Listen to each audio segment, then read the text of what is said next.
Oh my gosh. Oh, we're back. I know some people didn't think we were. It's been a while. I know, but we had but to we're deal still with. here. We and are. now we're going to bother you Oh god. with our opinions. I'm Kalari GXE. I am Axiom. Wow. Welcome to my channel. I think he's channeling his Green Goblin today. No. It feels like it. Crazy white guy. Oh, yeah, pretty much the Green Goblin. Good lord.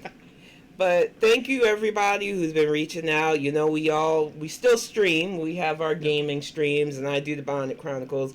But it took us a while to get the GenXCynics cast back because I wasn't feeling well.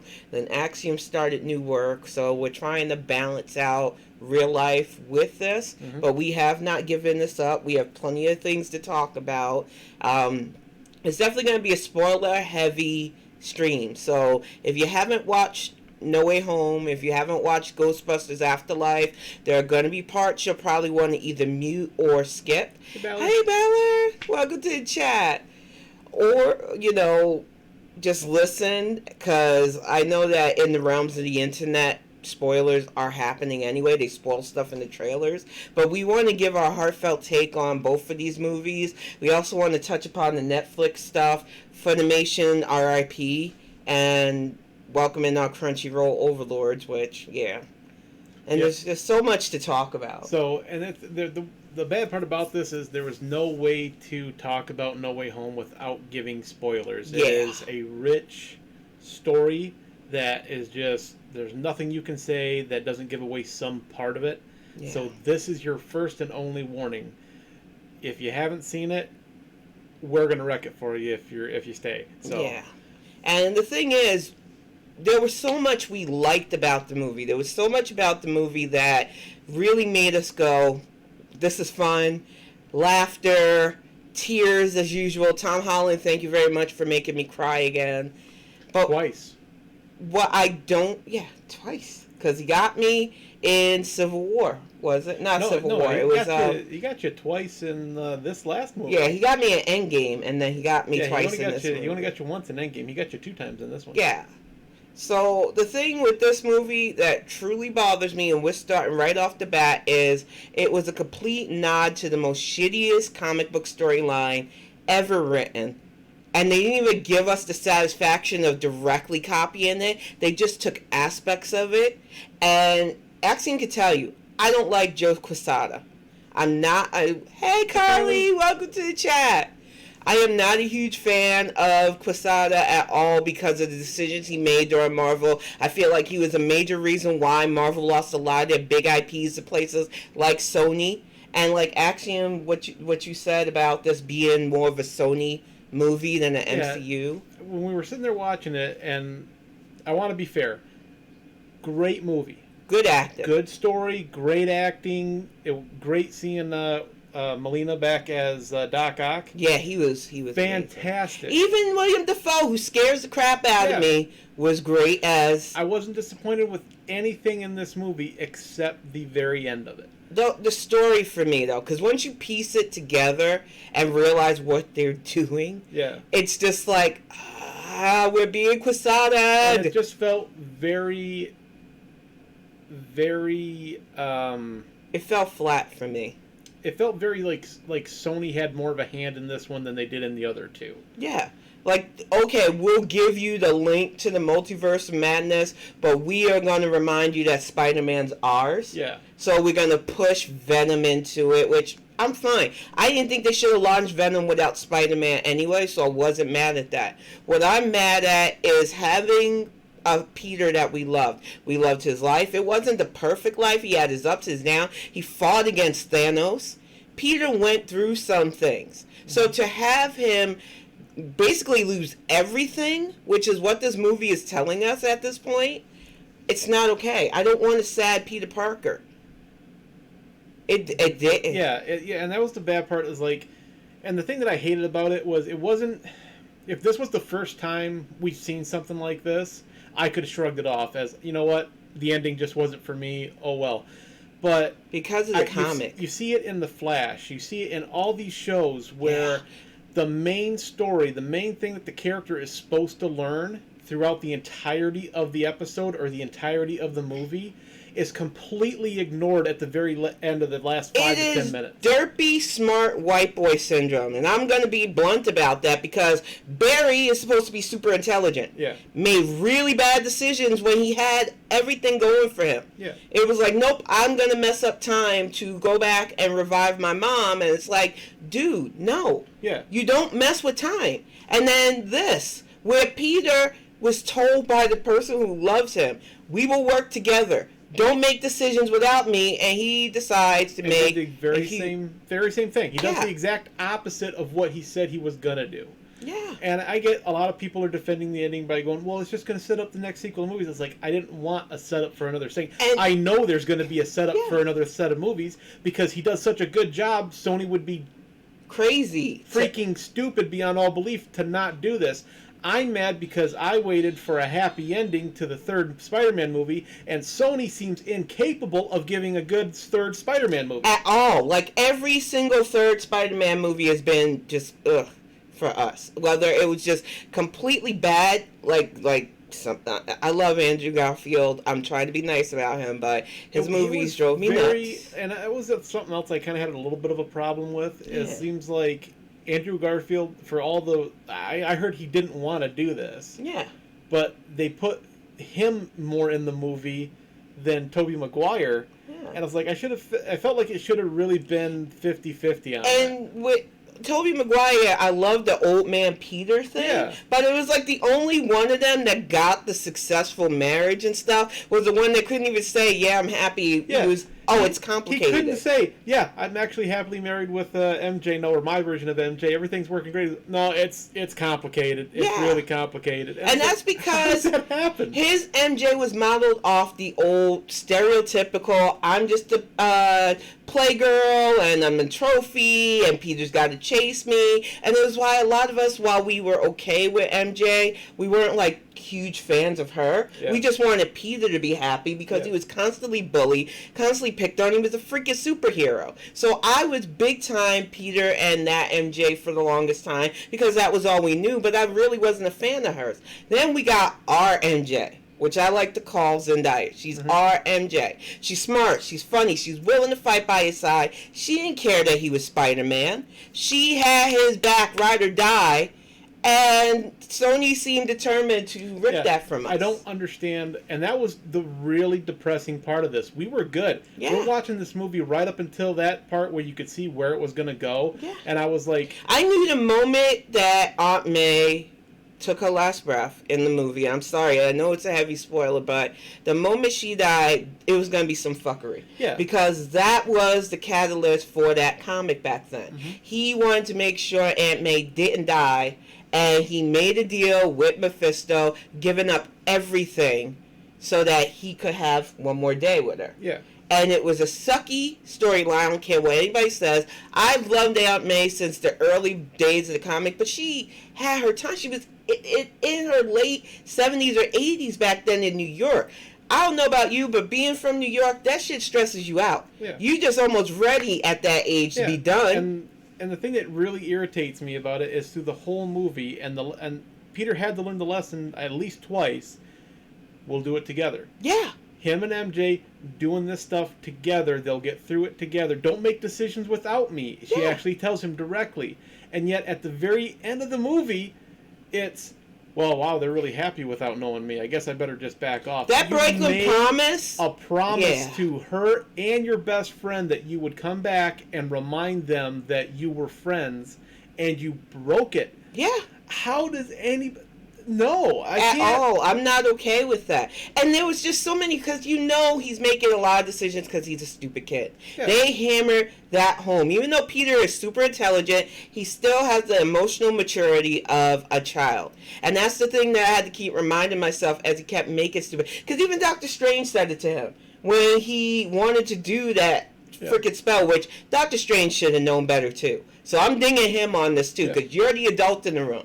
And when he asked him, you didn't even appeal to the college board? Because a lot of us, when I was 18, I didn't know that you could literally appeal a rejection from college. Right. I just took it as, okay, I'll move on to the college that wants me. Yeah. I didn't think about that. And here's the thing that's dumb about it is the whole point, the whole reason that we got this ending was because he tried to alter the spell. Yeah. So that people that he wanted to remember that he was Spider-Man would remember who he was Spider-Man. Where if he would have just let Doctor Strange do it and then go up to the people and be like, "Oh, hey, by the way, I'm Spider-Man," he would have had a much happier ending.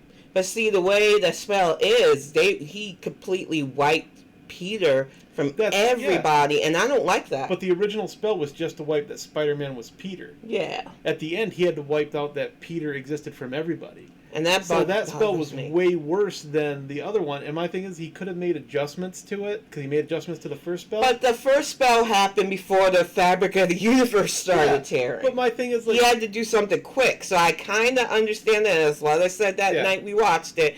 He did a spell that had to handle crunch time versus just the indecisive young man. Yeah. But my thing is, like, it all could have been solved if Strange would have went, like, hang on, before I start this spell, is there anybody else that you want to remember that you're Spider-Man? Instead of keep trying to cast it over and over again. It seems to me like Strange is a smart enough guy that after the first 2 times of him altering the spell, he would have just been like, okay, hang on. Give me the entire list. This is the last time you can make any adjustments. Mm-hmm. And then moved forward with the spell. Yeah.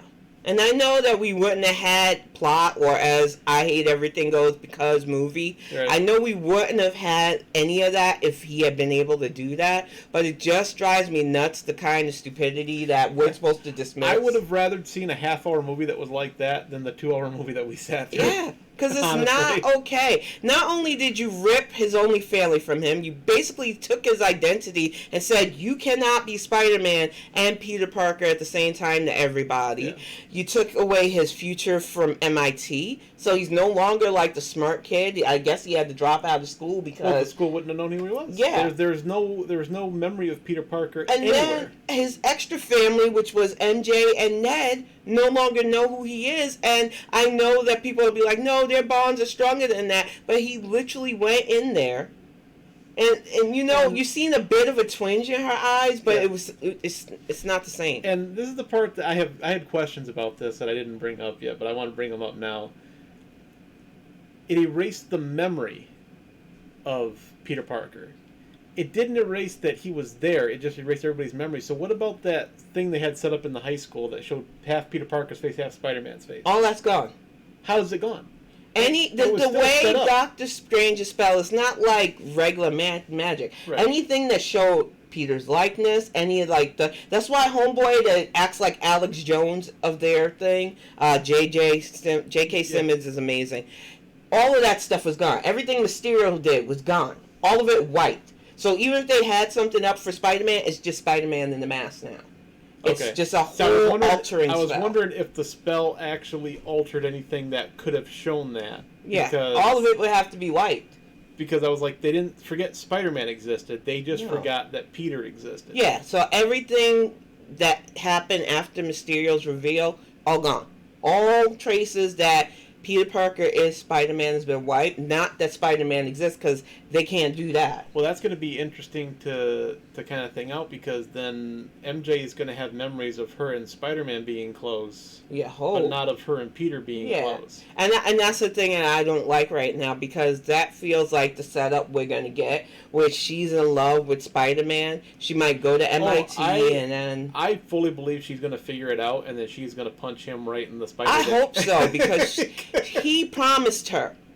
He promised her, and he just stood there like a fawn, just trembling. And it's like, dude, just get your friend and girlfriend back. Yeah. You don't have your family. Happy doesn't remember you. It just... Everything that he went through. Yeah. And it was just like, you've learned this lesson already. Yeah. Don't do what you think is best for everybody.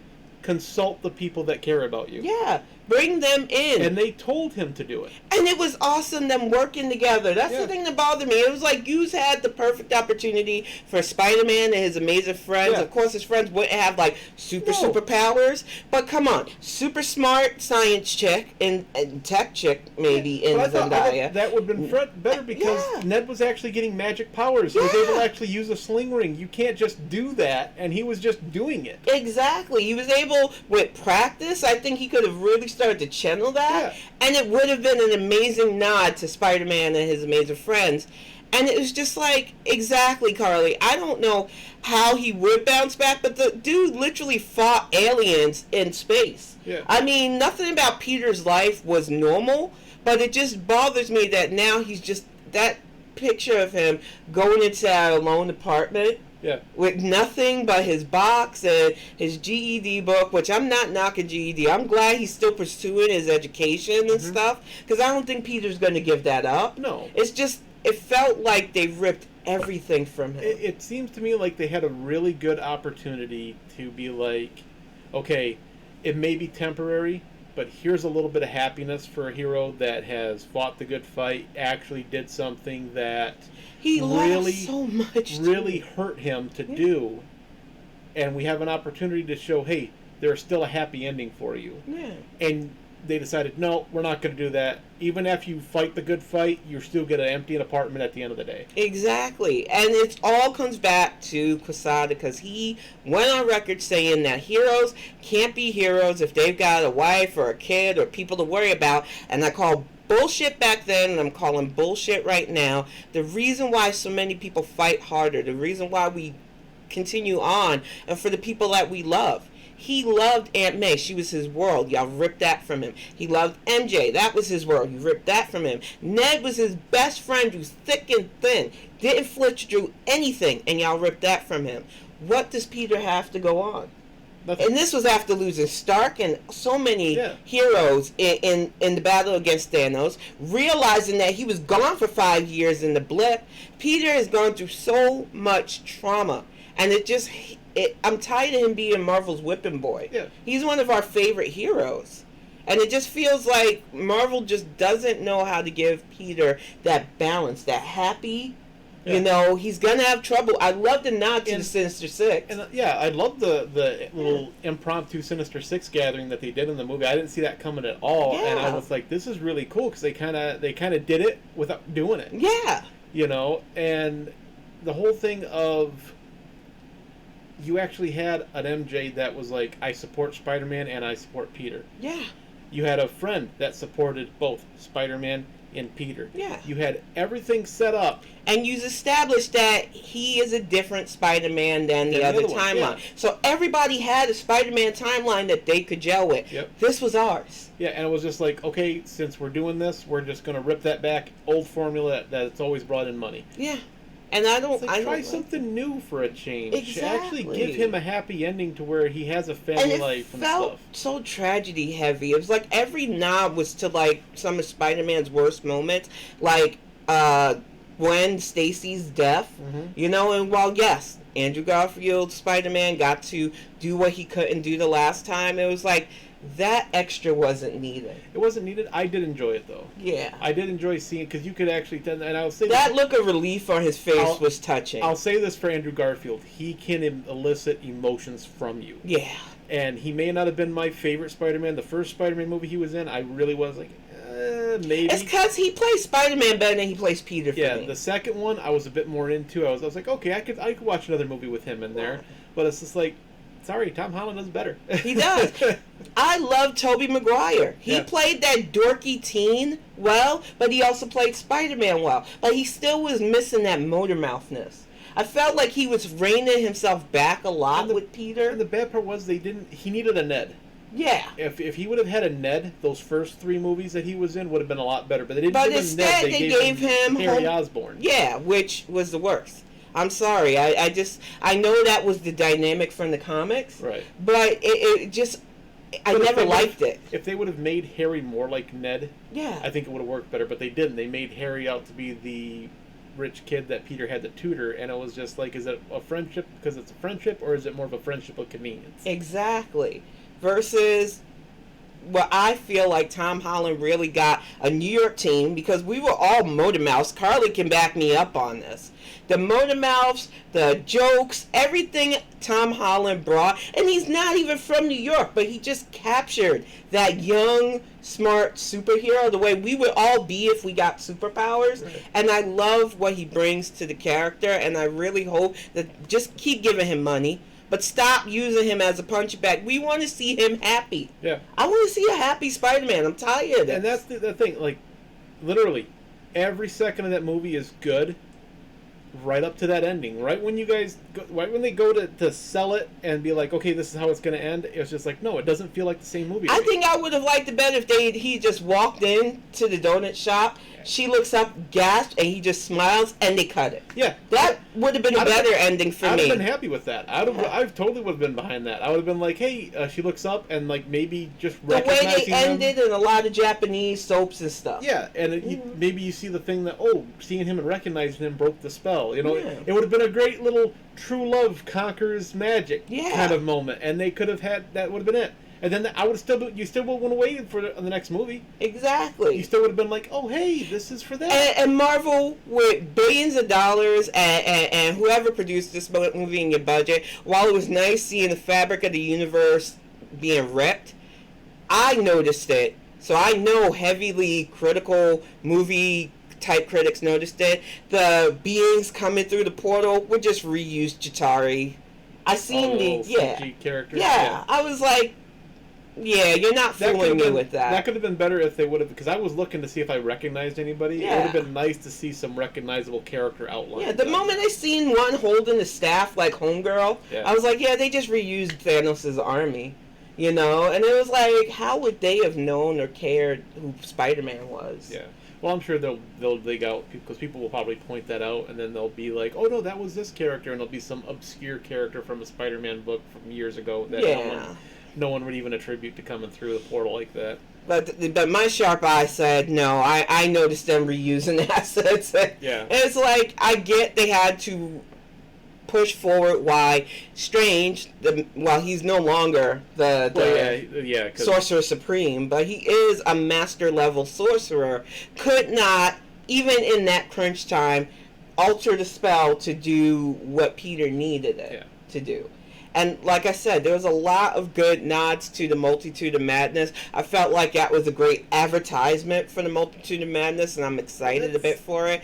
I just feel like... kind of the bad part is it feels like this movie was an advertisement for another movie. Yeah. It's like, okay, we're going to give you a Spider-Man movie, but it's not really a Spider-Man movie. We just want to advertise the Multitude of Madness that we're really putting all our And I feel like that comes with what you said. Sony wanted their movie, and Marvel said, okay, you are going to change Spider-Man's life so drastically, we're just going to make this an ad for the Multitude of Madness to remind you that this is an MCU joint. Yeah. And it feels like watching two parents fighting over a kid. Yeah. And they just came together with this movie, and I just don't feel satisfied because, once again, we Spidey fans are left watching our Peter lonely and dejected. And, you know, I know they tried to, he's swinging out in his old costume. He had Stark technologies. Oh, no, he made that new costume. I know, but still. But the thing is, I didn't like the fact that it looks exactly like the other Spider-Man's outfits. Yeah. And I was like, that's just Sony pissing on the movie. Exactly. And for me, I like that tie he had to Stark Industries. I know it caused him trouble. I know in the future books, his ties to Stark Industries might have caused him a little trouble, but it was a good tie to his work with the Avengers, his friendship with Iron Man, which is gone now that Tony's dead. It's like, y'all just wanted to burn all the bridges he had. Yeah. And I can't. Yeah, and that is kind of the bad thing. This was kind of like, instead of it being a good finish up for a Marvel movie, it was like Sony staking their claim to a Marvel character. Yeah. And it's just like, Disney, please, just drop the money on them. Get all the intellectual properties back from them, and just buy it. And so we don't have to go through this. You did it to Fox. They kept making horrible X-Men movies, and you said, okay, we need X-Men. When we know we want X-Men. All right, we're just going to buy your studio out. And now we're going to get X-Men in the MCU, possibly through the Multitude of Madness, because we all seen Xavier in the wheelchair in that trailer. Yeah. I mean, come on now. I know I got excited about that. Oh, yeah. As soon as I was like, hey, did you hear the voice? It sounded like this. I was like, they didn't sound like it. It's exactly who it was. Exactly. So it's like they're coming. And Disney just said, all right, you don't want to let us work with you, we'll just buy you out. I don't know what Sony did to, like, continue to stop them. Yeah, I don't know what Jedi mind trick Sony's doing to Marvel, but, like... if they can drop $70 billion? $70 billion. To buy back the rights to the X-Men, they definitely can drop that much on Spider-Man, if not more. Yeah, and the bad part is we kept watching to see if maybe there was an after-credit scene that would kind of negate the end of the movie. Yeah, and instead we got Venom. And I was like, I don't care about Venom. We got Venom, and then we got a Multitude of Madness trailer. And I'm going to argue that because from what I understood, how that spell worked and how it was bringing everybody from other multiverses into the main MCU was the people that knew Peter Parker was Spider-Man were brought in. Yeah. They were being drawn to that place. Yeah. How the heck does Eddie Brock know? They're trying to say the symbiote and some bartender told. It's just a bunch of weird. No, they were already in that universe. Oh. Eddie Brock was talking to the bartender about the MCU because at the end of spoilers, if you haven't seen this one too, by the way, Venom. If you haven't seen Venom 2, when he's in that hotel room, everything kind of shook and shifted. Yeah. And then he was in somebody else's hotel room, and then that's when Venom saw Peter, and he licked the screen. Yeah. They found out then that Peter was Spider-Man. It's still confusing to me. The knowledge that Peter Parker was Spider-Man would have had to been in their heads in the Venom universe in the Fox stuff. Which, like I said, just like the Joker standalone movie for DCEU, you don't bring a major hero's major antagonist into a solo film without their counterpart. Yeah. That's my problem with Venom. That's been my problem with Venom. That's my first argument. My second is they attributed to, there's a little bit of Venom left over when Brock got pulled back into his universe. Why? That should have gone. Yeah. Everything that didn't belong in that universe went back. Who is that symbiote going to possess? The bartender. Which is, no, it won't work that way because if you're not... They've already established by their own rules that it'll just eat that person alive. Yeah, and that's exactly what it's going to do. It's so who is going to be the Eddie Brock equivalent? Oh, God, Flash. Yeah. Ew. Yeah. Oh, I don't like it. It's going to go from bartender to somebody else, possibly to somebody else, get to New York, get on Peter, be on him for a little bit, and then Peter's going to reject it because it's going to turn him into somebody he doesn't like. Yeah. And then it's going to end up on Flash. Yeah, because I doubt that our J. Jonah Jameson, I'm telling you, J.K. Simmons is an amazing actor, but he plays so many characters that I just can't stand. He played it in Oz. I couldn't stand him in that. Mm-hmm. He just plays characters you love to hate. Yeah. And he got him down pat. And I don't see him having a son, but we might be surprised because his son was a Venom host for a bit too. Yeah. Well, and then in the comics, they could, like, since they have addressed multiverse theory and stuff, they could have that Eddie Brock be the same character, just a different person, and then that version of Venom gets on that one. Yeah. But then the Venom universe that they're dealing with now isn't going to exist because everyone's going to want to watch the one that was been on Spider-Man because that's going to be the actual Venom. Exactly. And what we couldn't stand about Venom 2 was the fact that the symbiote rules like to change a lot. Yeah. And I feel like they did Carnage dirty with the way they brought him. I think they did too because...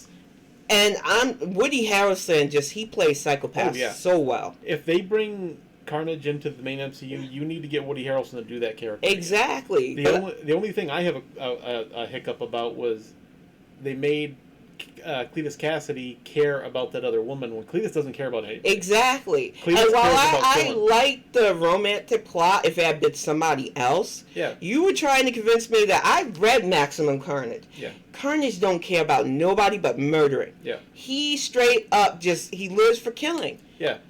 So making him be like romantic and trying to make him a little sympathetic made me go. And that's the thing. It wasn't like I'm not dogging the character at all. I loved what they did. Yeah, and I loved Homegirl with her screechy powers. Yeah, it was just... It was unnecessary. It was just that little bit of thing was like, this is just a little off because this is not the real character. The real character is kind of like Joker. Yeah. And I know they ham-fisted Joker and Harley Quinn, but you see how well that worked out. You know, I want people to understand this about sociopaths. There are benign sociopaths, there are malignant sociopaths, but one of the things we share in common is love is kind of weird for us. we care about people, we show emotion to people, but the concept of love has always been kind of stupid. And I'm being 100% honest. So when you try to tell a character, oh no, it's lovey-dovey, this makes sense, most of the time we're just really cold towards you about that because it's a silly concept. And for somebody who's driven to kill, full-on psychopathic, sociopath, love is not in the equation. I'm telling you that right now, 100%. Carnage don't love nobody. His girlfriend wouldn't have loved him either. They love murdering. And I feel like a lot of these superhero movies just think, we need to draw love in the equation so women will watch it. And it's like, we don't need that crap. Those of us who have been in the comic books, who go to comic book movies, we're not looking for a love story. We're looking for stuff to be blown up, beat up, or with Doctor Strange, magic. Yeah. I don't care about the love stories. Y'all can miss me with that. Yeah, but you did care a little bit about this one, though.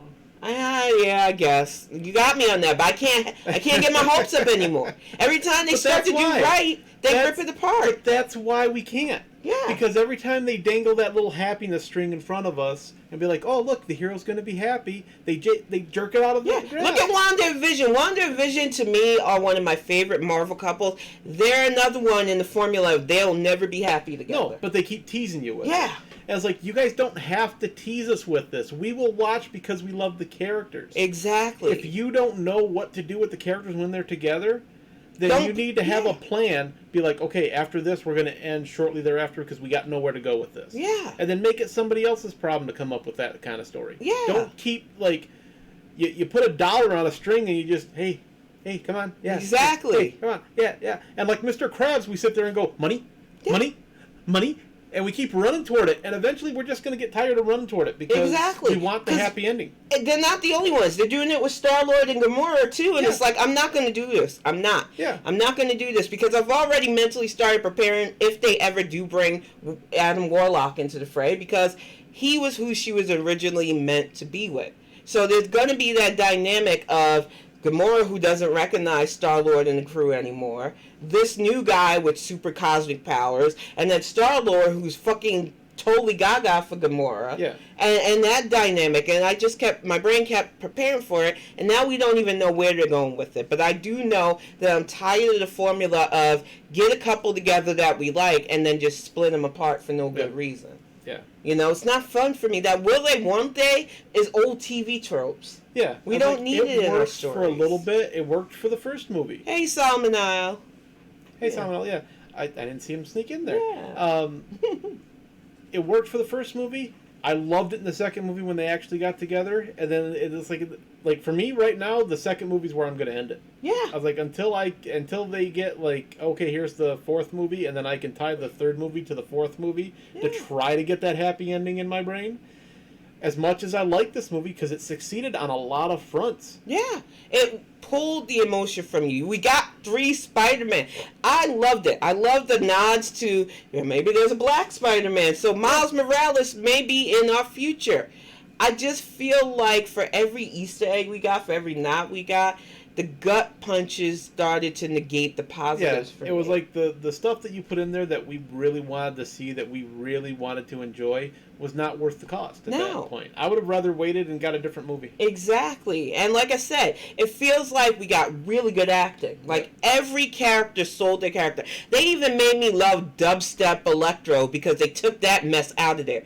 Let me tell you, Jamie Foxx is amazing as an actor. Please stop drowning out his acting ability with bad music. Because y'all ruined him in his movie and then made him good in this one. I love Sandman. It was so good to see him back. Yeah. It was good to see him being so conflicted because that's how King Marco is. Yeah. So I love that. I even love the Lizard Man because I never thought that Dr. Connors had been that insane. I have to go back and read some of the old Spider-Man because I didn't know that his plan was to turn everybody into lizards. Yeah. That's freaky. Yeah, well, I think originally it started out to he just wanted to turn, like in the animated series, he just wanted to turn his wife and son into lizards so they could be lizard people. Yeah. And then it just kind of snowballed from there. Yeah, he went was full just cuckoo. gonna, turn everybody into lizards because he viewed it as the next evolutionary step. And he was funny. The actor they got, I recognized his voice because I've heard his voice work. I didn't see him in a lot of stuff he was, but he's in a lot of stuff. Yeah. And it was just really well done. And like I said, William Dafoe scares the crap out of me. He's like Gary Busey level scary. He needs to be the But, Joker. yeah. I'm tired of DC not crossing that bridge. You need to just put some paint on William Dafoe and turn him loose in a city somewhere. Eventually, a Batman will show up. Got the look. Yeah. He already knows how to play that conflicted crazy. He sold that whole, I don't know where that lost old man. Yeah. He really, I wanted to hold his hand and guide him through the city after a while. And I was like, no, Tim, he's back. Yeah. Don't trust him.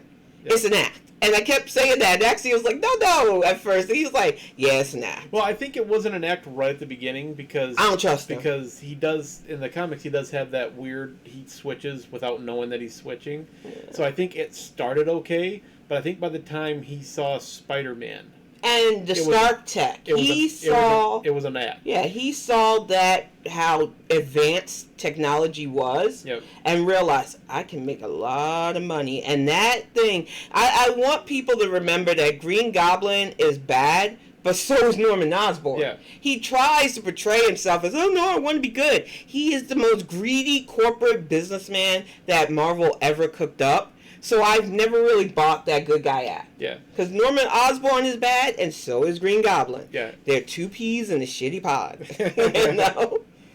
But yeah, I mean, I want people to understand that we get passionate about these movies because this is like years of our lives. Yeah. We got stacks of Spider-Man comics. And we waited so long for this movie to come out to be able to watch it because we didn't want to go to the theater because of COVID, and it was just... I don't know, maybe it was just the anticipation of wanting to wait and watch it, and they took them so long to get it out that it really just hit us harder when they did this. Yeah. But I think it would have been worse in the movie theater because I would have been yelling. If we would have gone to the movie theater and risked COVID for this, and this is the ending we got, I would have been livid. Yeah.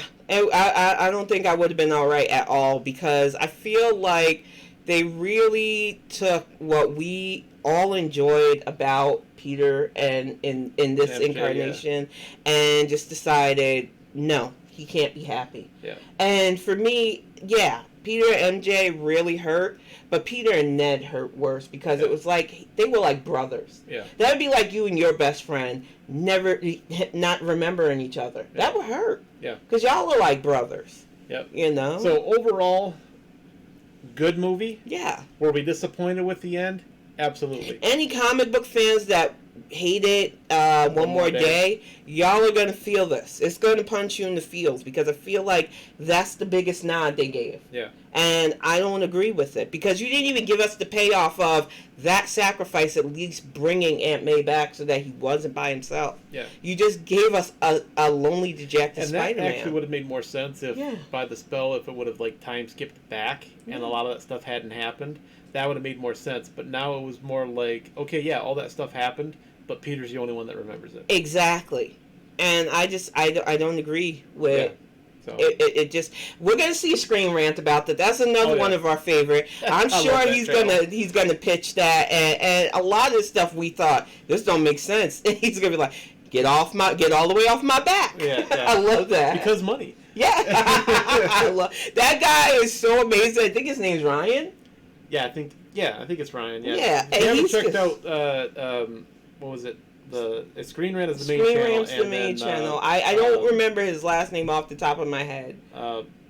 But it's Pitch Meeting. Pitch Meeting, yeah. Yeah. Go check out Pitch Meeting on YouTube. Hilarious. You will have a great evening. It is so much fun. And we have been just like streaming left and right. We watched Ghostbusters Afterlife. Yeah, that's one we have been meaning to talk about. Yeah, we didn't want to do any spoilers like we did here because we just wanted to let people enjoy it. But it's been out for a while, so now if you haven't seen it, it's your own fault. So our big rant against that was, hey, let me get the positives out the way since we ranted against Spider-Man.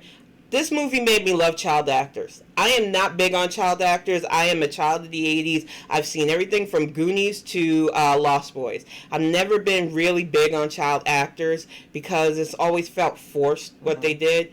They got the perfect child actors for this movie. I loved Egon's granddaughter the most.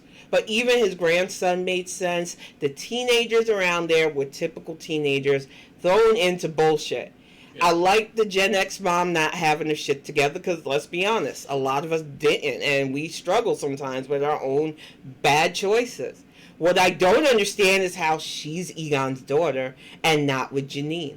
It doesn't make sense. Yeah, and I did look it up a little bit because I was curious on, like, when does this happen? Because nowhere in any Ghostbuster mythos, and I'm a big Ghostbuster fan. Like, games, movies, everything. Did I see anything mention that Egon had any kind of a family before the movies? Yeah, and if you go by the way the movie detailed his underlab, he kept track of her life even though he wasn't in her life. So to have those kind of nods and that kind of lore, something should have had that. Something should have came up somewhere. Yeah. And while I'm not 100% against it, I feel like it was an opportunity. Like, if Harold Ramis had still been alive, the story would have been slightly different. Yeah, because for me, it feels like we have to go all the way back and think that Egon slept with somebody while he was a college professor, and that seems like something Venkman would have did. No offense. Yeah, I love Dr. Venkman. He's funny. If you told me that Venkman had an illegitimate kid somewhere, I wouldn't even bat an eye on that. I would have totally believed it. If this would have been Venkman's kid, I'd have been like, okay, what else you got? Even Ray's kid, because Ray could have been seduced. Yeah. But you're telling me that Egon Spangler went and just... When Janine was, like, literally throwing herself at him and he just wanted to deal with his bugs. Yeah. So it's like, who got in that man's pants? And they did not give us anything and I was expecting, honestly, I was expecting it to be... him and Janine's kid. And when it wasn't, I was just... What? And we did a double take. Yeah, I had to Google it, and Google actually said he had a kid back before the first Ghostbusters movie, and I was just like, okay, that makes it a little bit better because it's just something that doesn't get addressed. It's more questions. But yeah, it just raised more questions with me. Yeah, and I was like, nothing in the animated series, and I know they probably don't want to address that in a kids' cartoon show, but I mean, it should have come up somewhere. That Egon has a child. Like they had a Christmas episode or a Halloween episode. It's like, hey guys, this is my daughter, and it's like she doesn't come around a lot because me and her mom don't get along that well, or just something somewhere. Comics. It felt like they yanked this out of left field, and like I said, the story in itself, if you didn't have no firsthand knowledge of the original Ghostbusters or 2, which isn't one of my favorites, I like 1 better. If you had no lore knowledge, this movie still would kind of miss the mark because Egon's personality did not give the impression that he bothered with that at all. Yeah. And while I love the way the little girl, she's like a clone of him. Yeah. It just really didn't make sense to me. And then, they kept throwing in the fact that Janine loved him and that he cared about her, and they kept in touch, and she took care of his finances. It was like, that was just a slap in the face. Yeah, it kind of was a slap in the face of Janine because the animated series showed them being together, and the animated series was supposed to be like a direct sequel to the movie. Exactly. Egon started to warm up. She started to bring him out of his shell, because that happened. I can speak as an introvert. We are very hard to like when I'm in writer mode. I am impossible to deal with. Do not bother her while she is in writing mode. But I love my relationship because he reminds me, Ted, human emotions. You're not a machine. Focus. And I feel like that's what Janine was for Egon. Mm-hmm. And it just felt like we got robbed of an opportunity to bridge them together. Leave me to my shell. Yeah. Hey, Zai. I see Zai just kicking in the door right now. I won't be back. I do not want to be here. Yeah. Leave me alone. Leave me alone. Let me play my video games. Get out. Yeah. But it feels like with Afterlife especially that, even after you ignore that big aspect of it, they just wanted to go for the feels and they got him. Yeah. Because that ending made me tear up. And the bad part is like, I don't think anybody else would have batted an eye at Egon having a daughter and then grandkids and stuff like that. To me, it just, for some reason, I've hyper-focused on it. I think a lot of Ghostbuster fans, it was the first thing when I went to Google to type it out, it was top search. Yeah. So, and I think most people that are actual Ghostbusters fans hyper-focused on that. And then they kind of got to ignore the fact what everything else was going on. The only thing I have a real big complaint about, and I know they somewhat replaced him with another ghost. Yeah. No Slimer. No Slimer. No Slimer at all. And that didn't make sense at all. Slimer should have been somewhere in there. You could have had him just be an old ghost sitting in a rocking chair at Egon's fucking dirt farm. Yeah. And it just be like, hey guys, how's it going? It's like, what's wrong with you? I ain't got the pep I used to have. I've been trapped too many times. It's been a long time, and I have no energy. They had so many nods and Easter eggs, and it felt like 2022, they've been bringing back a lot of old IPs and giving us Easter eggs. They did it in the Matrix Trinity. Yep. Well, Matrix Trinity. Matrix, after, whatever the name it was. I can't remember what the newest one is. The Matrix, we got everything we wanted because they wanted to put those two together, basically. Every other movie got it right. All these other movies are giving us nods and then swinging and missing. Yeah. It's got to stop. That Matrix movie, exactly. Yeah. Right. Whatever the newest one is with Matrix, we're gonna poke fun at ourselves, but still put the two leads together. Yeah. That is what we got from a lot of these nod type movies, and I felt like Ghostbusters missed the mark with Egon, but gave us what we wanted with Peter and Homegirl, which made me laugh. Because she's still putting up with his bullshit after all these years. And the ending, where you see that little CG Harold Ramis ghost show up, that is so touching. Yeah. That I do not cry during movies, and I actively make fun of people that do cry during movies. Yeah, I get made fun of a lot.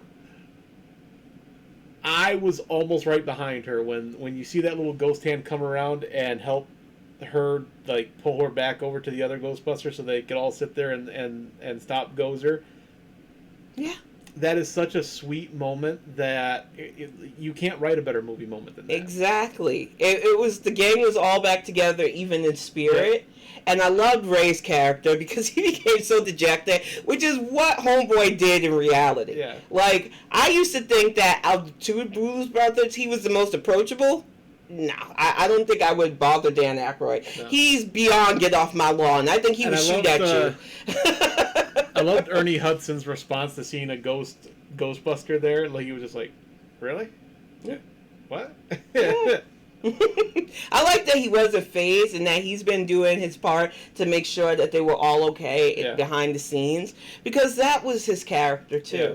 You know, and I think a lot of people don't understand. I know some people might have dinged that, but that has always been Winston. Yeah. He didn't want the fame. He just wanted to support his friends. Yeah. And I like that they kept that aspect about him, and he's the most successful of them. Yeah. You know, and he bought the firehouse, which could be a nod for more movies or not, I don't know. If they wanted to do another movie based on, like, wait till the kids get a little bit older and wanted to do, like, she's coming to the city and wants to kind of take up the ghost busting because the ghosts are starting to come back again. Yeah. I would definitely watch that. Exactly. And they've already shown that they can make Ghostbusters modern. I mean, they had ghosts uploaded to YouTube. They talked about things like podcasts. So it can realistically be done. They did it in the 80s with the most craziest CGI graphics, still watchable for a lot of us. Yeah.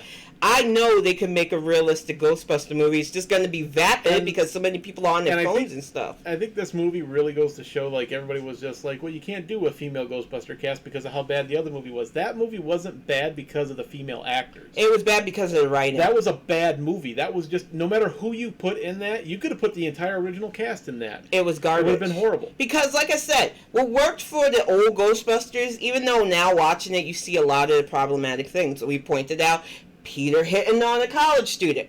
Problematic. Peter hitting on everybody. Problematic. Lewis's character. The problematic bullied nerd that crushed on the main female character, too. There was a lot of really heavy misogynistic bullcrap, which was typical for the 80s. A lot of jokes that used to land that made me go, oof. So yeah, you have to separate that. What Ghostbusters Afterlife showed was not only could a female Ghostbuster be possible, but a little nerdy Egon in female form is possible. Kristen Wiig could have did it if she had better script. Yeah. I think they tried too heavily to make it a comedy because so many of the characters are comedians, instead of just realizing that what we loved about Ghostbusters was, even though they were comedians, it was kind of a serious movie, but comedy happened. Exactly.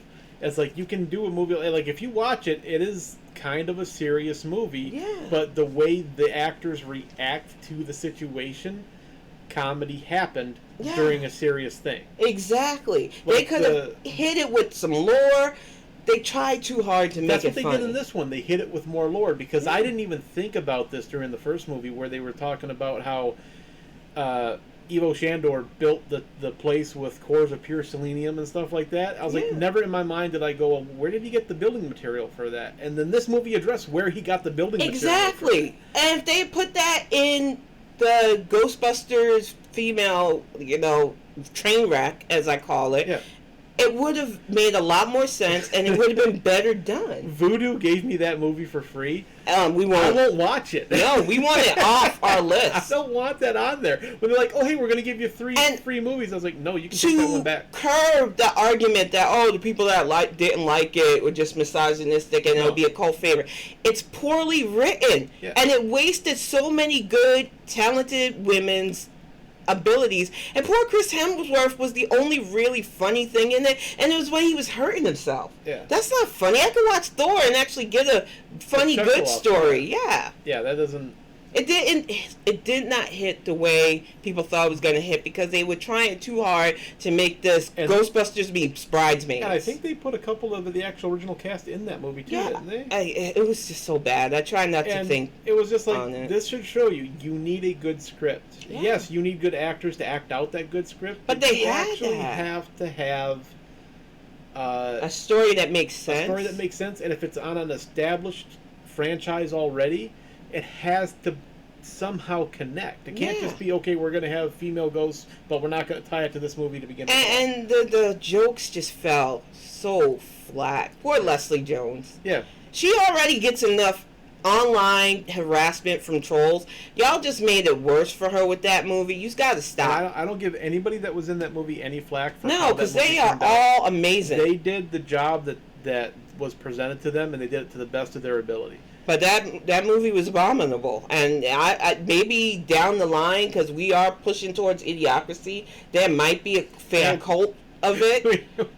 We're pushing heavily toward Idiocracy at this point. But anybody who has just a remote love of the original Ghostbusters, there's plenty of reason why we didn't like that movie. It had nothing to do with it being all female. Because when they gave us that little Ghostbuster in Afterlife, I was cheering for her. Oh, yeah. Yeah, I'm definitely looking forward to her. Within the first 5 minutes, you got to see everything, and that character was an instant classic. Yeah, I loved her. I loved her from the beginning, because she just reminds me of Kiddo with her quirks sometimes, because Kiddo is kind of like that, like hyper focused on his ocean stuff, kind of blunt, and doesn't get things a lot, and it was adorable. Yeah. Because it was like, this is what it's like to have a kid like this, and she portrayed the character so well.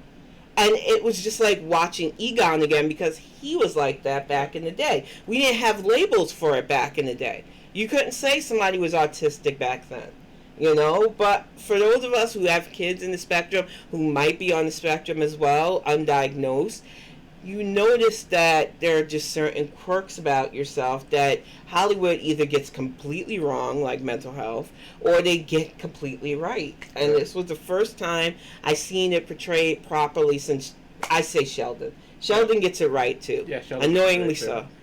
And on to our last topic, because we are running close to the end of the clock here. Yeah. What are you doing, Netflix? I don't know. What's wrong with you? Like, you have way too much competition. Your shows are not that great. We watch comedy specials every once in a while. We're not shooting to run the Netflix when we've got HBO Max. We've got Amazon Prime. We've got all these other better streaming apps. And all we want to do, since there's only two of us here and we share the same TV, is have our family be able to watch it too. And you're like, no, if you aren't all in the same house, we're going to ding you. And it's like, well, then we won't use you. Yeah. Like, good luck throwing billions of dollars at your Tiger King 3. Yeah, and it's like, do you realize that, like, the average person, like, I consider myself an average person for Netflix. I have months where we don't access Netflix At all. At all. It's other people that are in my family that have access to that information that do use it. And I was like, you guys just need to change your terms of service. Be like, okay, you can have, for the base membership, you can have like 5 different accounts. It has to be, whether it's in your house or not.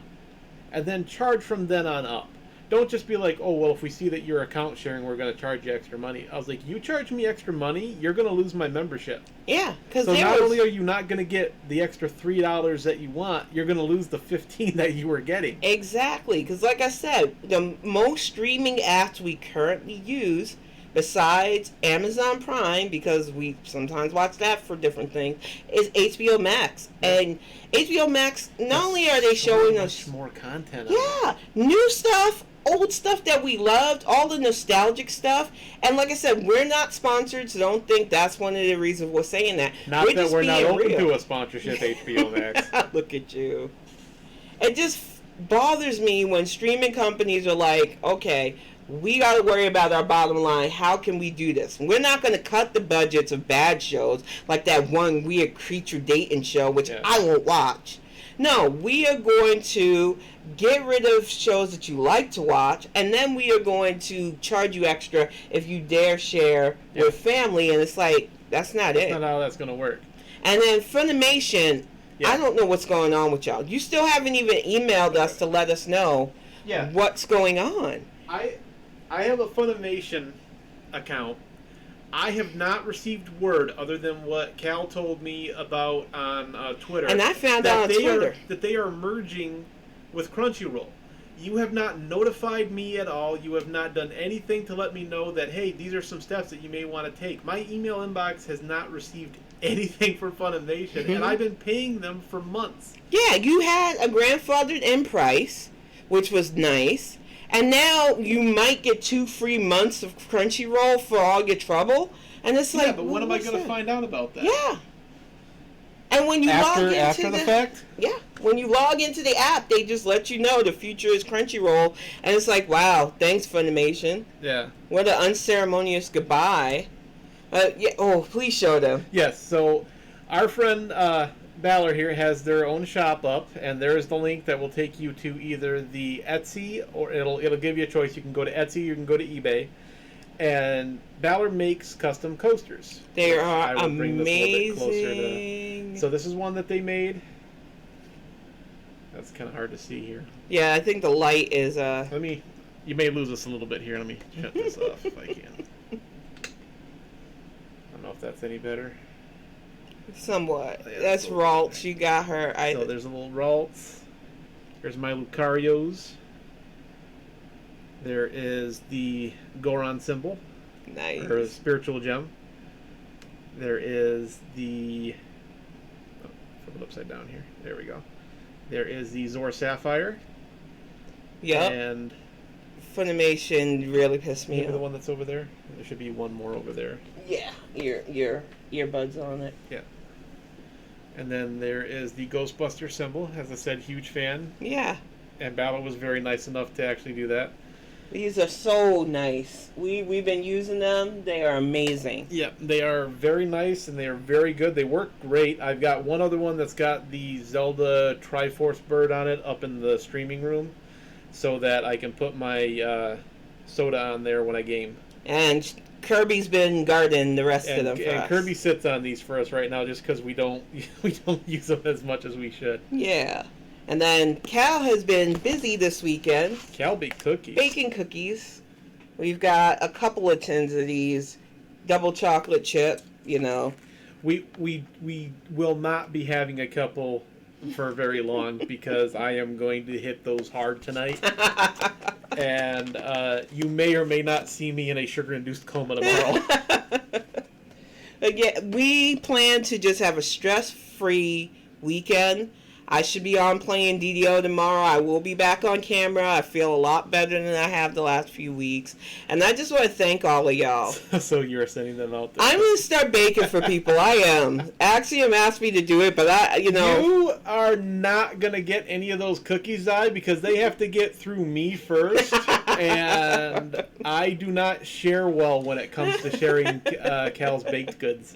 I kept telling people, though. She baked cookies for a friend of mine as a thank you because he went out and got me a customized message from Kevin Conroy. Yeah. And I still pitched a fit about him getting cookies before I did. Yeah, he did. And it was a thank you. I still have that message from Kevin Conroy. And I was just like, what does he like, peanut butter cookies? I was like, yeah. And I said the whole time I complained about him.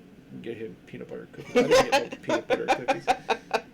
Why does he get peanut butter cookies before I get peanut butter cookies? Because freaking Kevin Conroy. I'm going to be doing so much extra bacon when we all meet up for real. Because I'm going to have to make sure that he has enough to satisfy him. She's going to have to bake 2 sets. She's going to have to bake a distraction and decoy set for me to just... and then while I'm not looking, put the other ones in the mail. Yeah. But speaking of cooking, I got wings that I got to get done. The kid has been very patient. That would be so much fun. I'm telling you. I foresee many baked goods in my future here. We're gonna have to work something. I might have to be a little bit. I might have to be a little bit less rigid. And get out my fat pants. Oh my God, you're so crazy. But yeah, everybody, we are going to hopefully get these back onto at least a semi-weekly, maybe a bi-weekly basis. Yeah. I will be doing them after work on Saturday, so it may be a little bit easier for us to actually get these up and running again. Yeah. But we'll be streaming tomorrow. Cal's going to do her DDO. I'm not sure if I'm going to do Mario Maker yet, or if I am going to do more Zelda. I don't know if I want to do Zelda or Mario Maker Sunday, or if I want to do Mario Maker Monday again. It depends, like I said, you when you wake up, a lot you of tend people, to know. A lot of people like on Sunday because it's easier for them to queue get up, to the chat and everything like Yeah. that. So I might do Mario Maker tomorrow, but I'm gonna go how I feel. Yeah. If I feel like playing Zelda, we're gonna play Zelda, and then we'll do some Mario Kart at the end because I got an idea for some racing. Oh boy. I'm gonna customize the track so it's just mushrooms. Oh God. And no other stuff. So it's really gonna be how well you drive the cart. you sure? Because I seen how you were sabotaging poor cheese pops. I didn't sabotage cheese pops. He just happened to be in the way. Unsportsmanlike. How is it unsportsmanlike conduct? I don't have any control over the shells orbiting my cart. You were targeting. I was at a high rate of speed, heading for a corner, and I was trying to stay on the road. All right, y'all. Though I seriously got to go cook Should have been a better racer and been ahead of me. Poor cheese pops. But for real, we love y'all. Thank you so much for tuning in and listening to our rant. We did say it was spoiler heavy, and we apologize if you haven't seen No Way Home or Afterlife or The Matrix by now. But we you were warned. Yeah, we held it in as long as we could, and those movies have been out for a while now. Yeah. With the exception of No Way Home, but that's a big enough movie that I think most people went to the theater to see it, and when it came out, most people saw it opening night weekend. Yeah. So I think we're kind of covered by that. Most people would have went out and saw that either way, regardless. So the rest of them were kind of, you may have seen it, you may not have seen it. Yeah. I think we did fine, but I'm biased. I'm going to say that anyway. Exactly. Thank you, Zai. Y'all have a good night. We'll see you, especially if you're streaming tonight. We'll be lurking or chatting it up. Let's see if is anybody live right now, or anybody going live that I can raid? Let's see. Let's see here. Actually, you know what? Next time. I'll raid tomorrow. Yep. We'll see y'all. We go to bed now. Bye. Yep. We go eat now. We're going to eat now. Yeah, we're not going to bed.